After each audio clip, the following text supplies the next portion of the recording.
বলেন।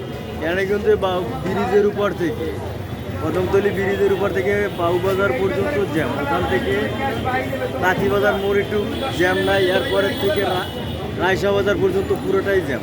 হচ্ছে হয়তো গরুর বাজার মিলছে এই জন্য, এরকম এত দাম তো থাকে না, যেহেতু কোরবানির গরুর বাজার মিলছে এই জন্য রাস্তার উপরে তো এই জন্য দাম বেশি। এই তো এখন বাড়ি যাওয়ার টাইম, ঈদের টাইমে একটু দাম দর তো থাকবোই, এটা তো সবাই।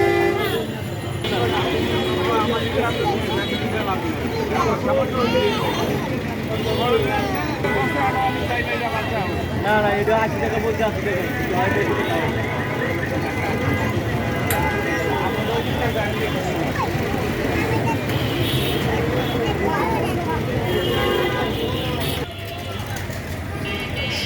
না না, আইন শৃঙ্খলা ভালো আছে, কোনো দুর্ঘটনা ঘটে নাই, কোনো সমস্যা নাই, কিন্তু একটু মাঝে মাঝে একটু জ্যাম জ্যাম হয় এইটাই, কিন্তু এমনি কোনো দুর্ঘটনা নাই, কোনো সমস্যাও নাই।